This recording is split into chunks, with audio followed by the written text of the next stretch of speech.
So in this video I'm going to add new chords to my blues. I'm in the key of G, 3rd fret, and instead of playing G7, if I want, I can add the pinky to the 2nd string, 5th fret. That's called the 13 basically. So you can call this chord a G7 add 13, or you can just call it a G13. Just substitutes for a G7. So now instead of doing a G7, I can replace it and add that pinky. It gives it a different sound, but it still fits the blues. I can even alternate, I could change them, I can do them both at the same time.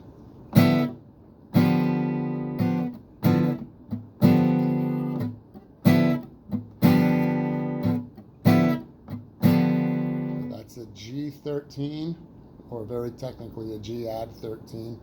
And then I can go to, instead of the 4 chord C7, I'll do a C9 chord. Again, it's just another type of C dominant chord. This is fine. This is a little bit more colorful. So all I'm doing is I'm putting my middle finger on the C now instead of my pointer finger. That's my 4 chord tone. Then I'm laying my 3rd finger flat across the 3 thin strings on the same fret.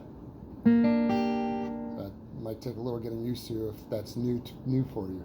And then the pointer finger I'm putting on string 4, fret 2. So that's my shape. And it's movable, of course. I can play it anywhere, just got to keep the shape together. So there's my new 4 chord, a C9. And I can play the same chord for the 5 chord, just move it up 2 frets. In this case to D, so my middle finger is on the D note, 5th string, 5th fret, and I keep the same shape as I had for the C9, the 4 chord. Now the 5 chord is this. I can also, for the 5 chord, I can sometimes change it if I want from D9 to D sharp 9. All I'm going to do is stand my 3rd finger up so it's just on the 3rd string, 5th fret, instead of laying flat.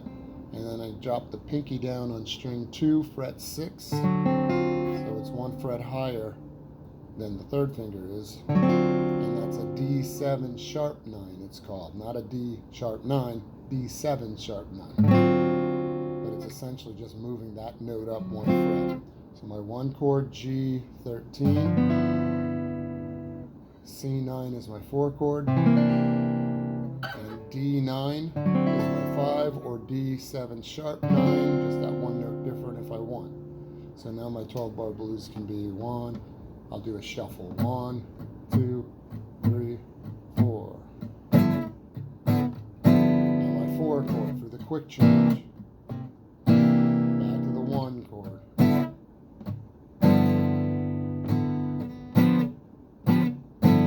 4 chords, C9 again.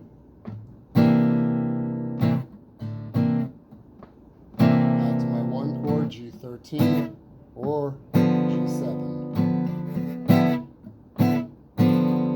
D chord, I'll do a D7 sharp 9 for my 5, C9 for my 4, and my G13 or 7 for 1, my 5 chord again, D7 sharp 9. So have fun with it, experiment. You can combine them any way you want. I can do maybe C7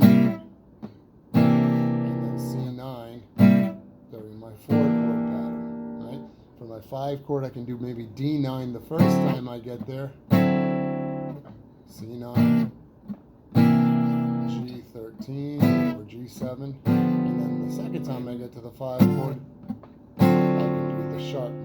So experiment. They'll all sound good, they'll all work, so it gives you a little freedom to be creative with it.